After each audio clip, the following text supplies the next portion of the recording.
Hi everybody, welcome back to my channel. This is Kriti and I'm back with another super informative video on my YouTube channel. How is the application process? Madhura, tell us a little bit about how is the curriculum? But yes, your small kid who is maybe less than 2 years old has to eat with his own hand. The interview will focus mainly on kindergarten, understanding the entire process. And as I am not the expert in this area, I have today Madhura with me. So Madhura, welcome to my YouTube channel and hello. Yes, hello everyone. Hi Kriti, and thank you for including me in this informative video. I hope I'm of help to people and parents who are coming to Denmark. So I'm Madhura Joshi. I have a child who is 3 years old now. So I moved to Denmark last year in April. We have a small family, so just one child. But however, I have done this research on the topic that you're going to present today. So these are my inputs from self-experience and all the challenges that I went through, and maybe some information behind the scenes that can be helpful to the parents. So Madhura, as you were saying that you moved recently, right? Yes. And how was for him to move to Denmark? Oh yes, so actually we are Indians, but we've resided in Singapore for all this while before coming to Denmark. So my son was born in Singapore, and he spent his initial 2 years in Singapore, and then we shifted here as a relocation for my husband. So his transition was from school to school. Now most of the people may think he's too early for the school and stuff, and we all parents feel the same. But as I came from a place where we had strict COVID lockdown, so the only way my kid would socialize was through going to school. With the same age group, he could mingle. So under safe environment, that was schools. So he started going school quite early, and this is why when I came to Denmark, it was crucial for me that he has a continuation and not a long break in the school, from the school, staying at home. So yes, that's how my journey in this research started about the schools. Could you tell us a little bit about before the schools start, like when the kid is sick? So what happens before? What is different types of facilities, I would say? Yes. So there are two things when you have a kid and he has to go to school. So there is below 6 years old, they call it daycare here, Daytilbud. So of course I'm not so good in pronunciation yet in Danish, but you find the information everywhere. Actually, they have Life in Denmark, they have commune websites which give you information about this, and the actual school, the real school experience starts after your kid turns 6. So below 6, there's daycare. Basically it prepares your child to the real world, the real school experience. In Daytilbud daycare system, you have two things. There's vuggestue and børnehave. And when do the kid go to vuggestue and børnehave in Denmark? So vuggestue starts as early as 6 to 8 months. And vuggestue and børnehave, most of the organizations or daycares here, they have a combined or mixed mixed organization. So you have same place which has vuggestue and børnehave. So 2 years 10 months, up to 2 years 10 months to 3 years, your kid goes to vuggestue. And then the transition happens to børnehave. So normally the system here is your child gets around 1 or 2 months where he switches from vuggestue to børnehave 1 day a week, 2 days a week, and that's how then he gets accustomed to the higher class, and then he really starts playing, studying in børnehave. And that goes for 3 years. So from 3 to 5.5, that's børnehave. So what's the process for you, coming from Singapore? What was the process did you start to do already something when you came to know that you're moving to Denmark? How is the application process? No, actually, it's very difficult to really start the process of anything here unless your CPI is registered. So yeah. your bank accounts, you don't even know exactly where you're going to stay. And normally, you walk your kid to school or you drop your kid to school on the way to work. So it's very important that you know where you're going to reside, your Yeah. location. So only then you can decide where your kid is going to go to school. So it's very difficult to make a decision when you're not already in Denmark. So you can do Yeah. your research, of course, joining social websites. I mean, on Facebook, you have several groups, to help you, like Indians in Denmark, you have expats. According to people's choice, they can choose, like, if you need opinion from mixed culture people. So you can have expats in Copenhagen, Indians in Denmark. There are Indian mummies in Denmark. Like there are groups, right? Like Yes. regardless of where you come from, like you can Yes. always find groups. Fine. Yes. Yes. It's very easy these days with social media, so you can Yeah. find information. But unless your CPI is registered, your kid's CPI is registered on the address you're going to live, you cannot enroll your child to the Danish school system. Okay, so like you cannot like how you get a job and then you know that you're moving to Denmark. It's not like you can also get the admission for your kid. No. No, Okay. unfortunately not. Of course, you can do a further research. Like, say your partner is already here in Denmark. The person knows we are living in XY commune. So talking about commune, the places here are divided. Like in India, we have municipalities. Municipality, yeah. So they are divided in communes. So once you know where you're residing, you know your commune, you can find the school's information on the website. Okay. Commune website. And then then once you know your commune, you find all the schools, like all the Yes. daycare within that commune. Yes. And then what, like, do you connect with them, write an email, call them? Yes. So there is a thing called citizen service here for all the communes, for Copenhagen, for everywhere. So once you go to your citizen service, you see an option daycare for school. Daycare for your kid. And then when you go through that, you will find several options. So public, private. So in local Danish system also, there are few private which are not state run.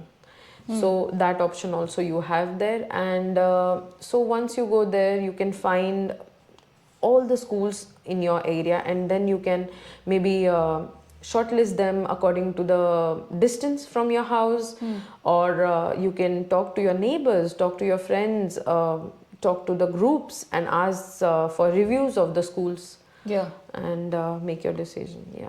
And do you, like, once you have selected a school, like, okay, this is where my kid should go, do you get the admission like quickly, or there is a waiting period? How is that thing? Yeah, so also there is one more thing. In case, you're totally amateur, you have come here and you have no idea, okay, I am not able to contact anybody, or how do I make a decision? So it's very nice system here. You go to this site of your commune and you will find there number of head of this school system. So there is usually a name to that number, so you know the name of the person and you just call them. When you call them, they give you all the information. You tell them, I'm new to the place, I'm living in this area and I'm looking for more information about schools to enroll my child. Then they will take some information from you about your child. So they can suggest a suitable place for your child, and then you can shortlist. So you have an option of 2 or 3 schools that you can tell them that these are my options, priority wise, 1, 2, 3, and then they'll find if there's seat available. So normally when you inquire, they tell you there's a wait list, which is very normal here. So 3 months minimum. So in some communes it's 2 months, some communes it's 3 months, but 3 months I think is a maximum. Then So you'll have to wait for 3 months, or you have to like you did something like, you connected with them. And yes. So basically this information is totally from my personal experience, and I'm sure everyone may have different personal experience. But for me, when I came in here, I'm also studying. I'm not employed, but I'm studying, and it's intense. So I requested the commune that I would want my child to be placed as soon as possible. And because he's still new here and he's not made any friends here, so this would be a great thing for him to already start socialize. And as usual, they said it's a waiting time, but yeah, you normally call them. Yeah. You tell them how important it is. They have several files in front Yeah. of them, so just make them remember you. And normally you get placed maximum of 1 month. Yeah, 2 like to you 4 call weeks. them, right? Like you Yes. tell them that this is a requirement, like you are Yes. studying or I have a job or something, you know. Yes. If they know that, okay, there is an urgency, Yes. they will help you. Yes, you have to explain them your situation, because all the information that they have is your CPR number and your employment status. But your employment status shows in the system that you're unemployed. The mother is unemployed. So why is the urgency? So then they give priority, of course, to other kids. Yeah. Or they put you on wait list thinking it's not so urgent for you right now.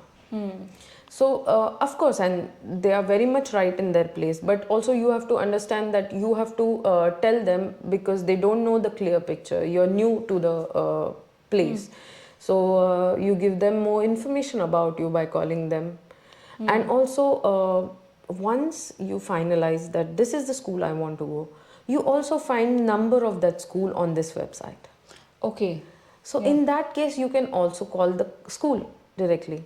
But the admission happens through the main commune? Yes. Okay. But also if you call the school and you tell them, I already talked to the commune and we would like this school as choice. And then also they will look into it. So basically it's a normal government procedure. That happens anywhere. So unless you really make efforts, things are not going to fall in place just like that. Yeah. They will follow the standard waiting period of 3 months. Correct. And then maybe more or something, but you'll have to let them know that what's your requirement is. Yeah, and the head has the head of the commune who is handling the schools has 12 schools under her name and has 30 people calling her during the day. So I think some efforts from your side also will help you, your family in getting the place. But of course, all this without really pressing them.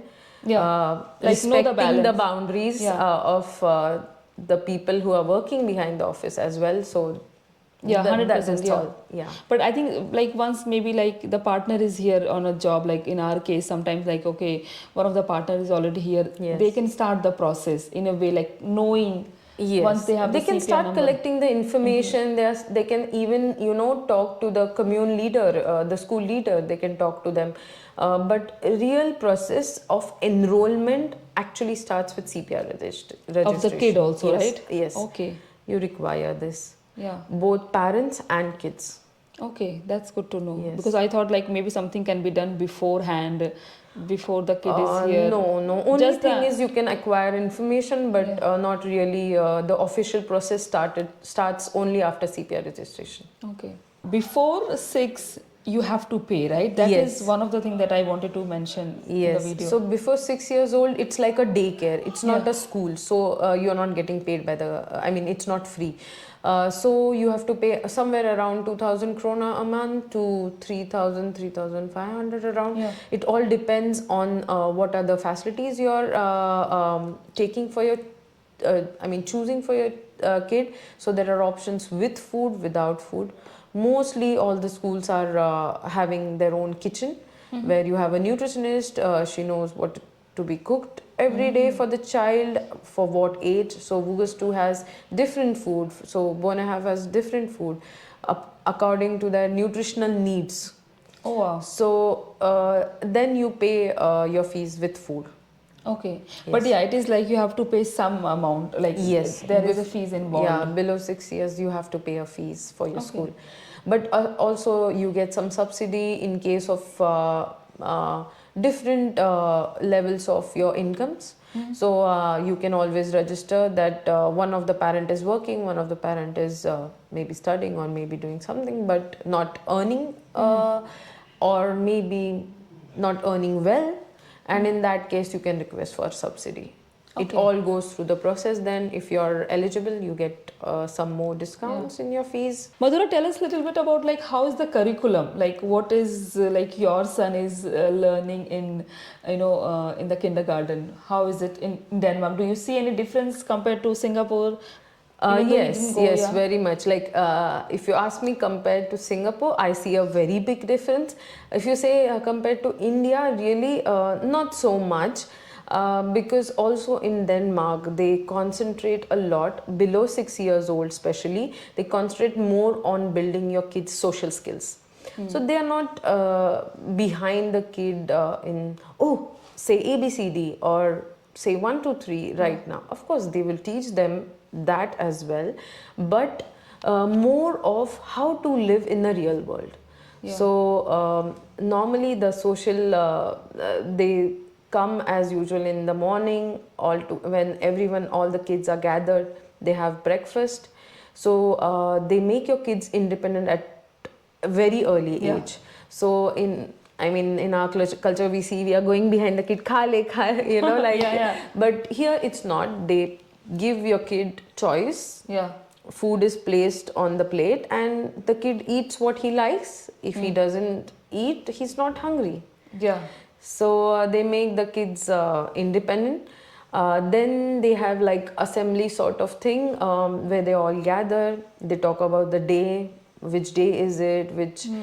So this of course happens at a later stage, like when the kid goes to Bonnehav. Yeah. When he's in Vugustu, they're not still that grown up, so they are just playing.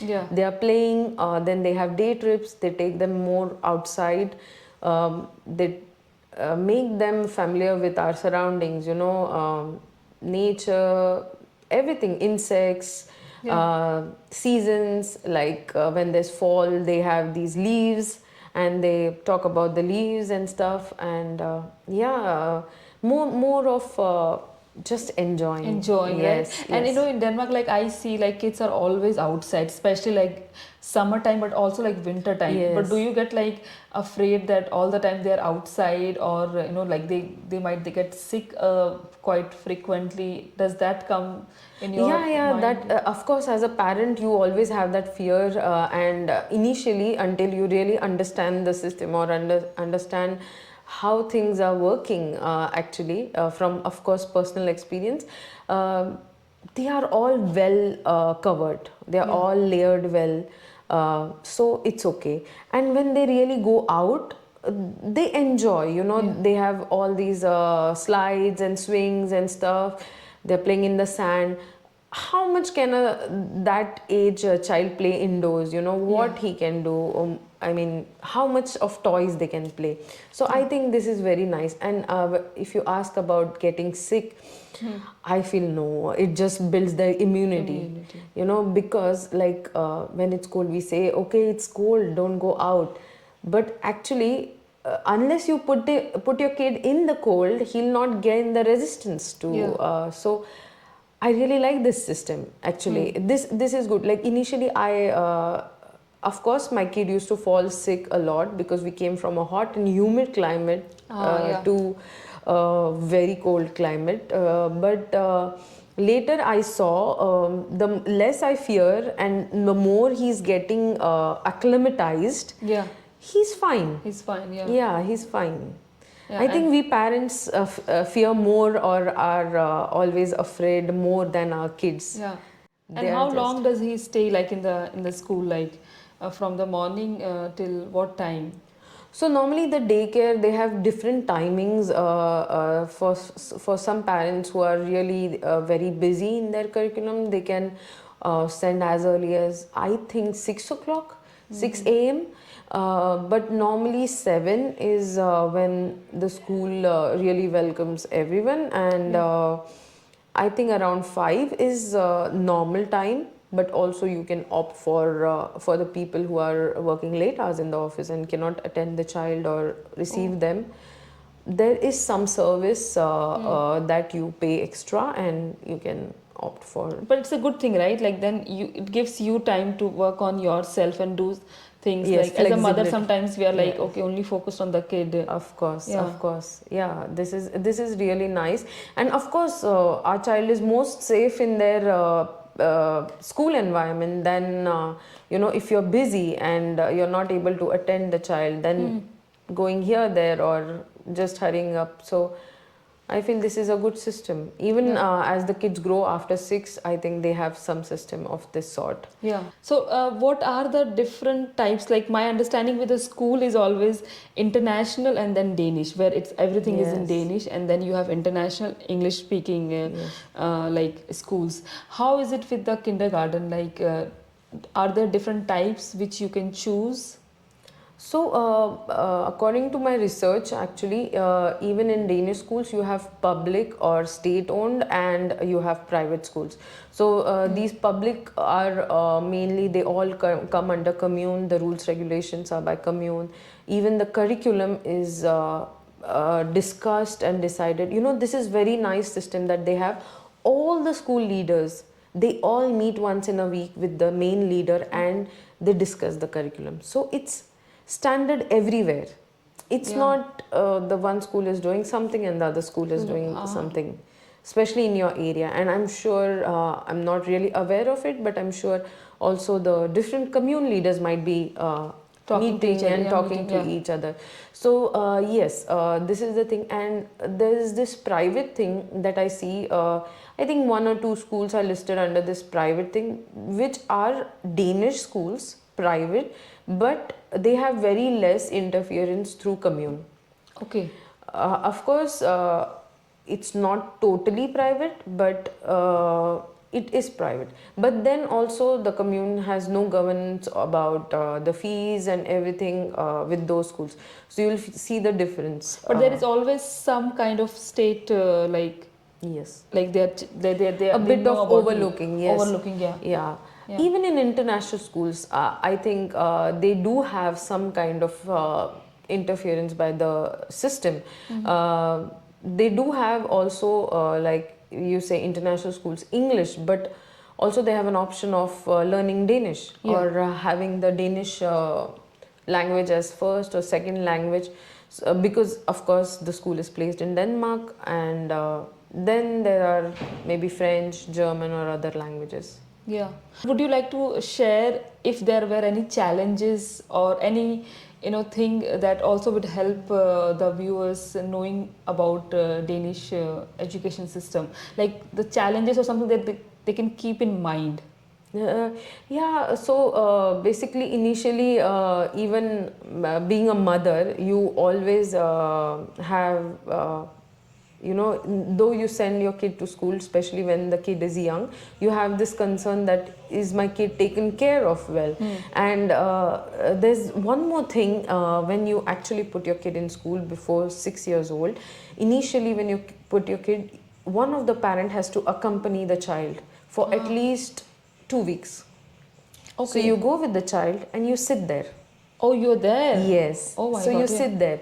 So what happens is you closely see what is happening. And in most cases you feel, no, this is not right. Because of course, we are coming from different culture. Yeah.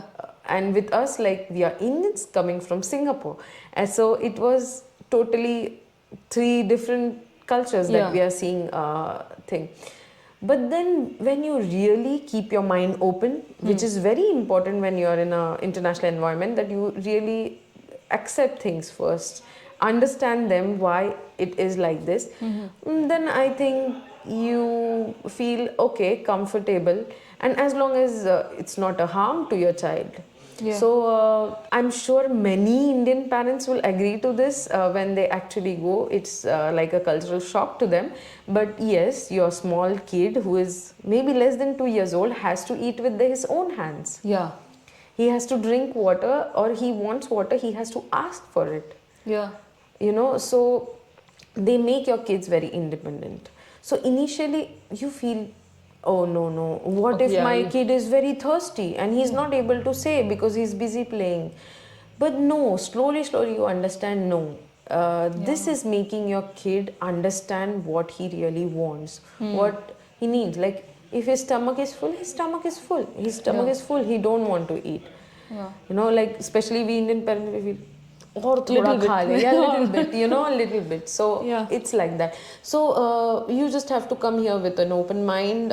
This is, I mean, we have to live here, so might as well your kid get adjusted to the culture and living the life of a local. Yeah. So that way, I think that's one challenge that every parent will feel here. Yeah, like little culture shock, right? Shock, Like yes. as if already when you come here, like I felt so many culture shock you must be going through. Yes. But that also happens when you see your Yes. child going through the Yes. education system. Like if a child is sick, we say, oh, stay at home. Yeah. Here, they don't tell you, okay, just keep your child home. They say, okay, let him come. Ah. I mean, not that he's very sick and you should send him to school, but of course. So I think when you try to understand the system, you try to understand the logic behind it, I think then you feel it's good. It's good. Yeah. It's good in building a good child and building the values. I always get told that Denmark is a very good place to raise kids. So would you Yes. agree on that point? Absolutely. First thing is your parents have work-life balance, so your Yeah. parents are able to give you more time. So that's a very good point for your kid.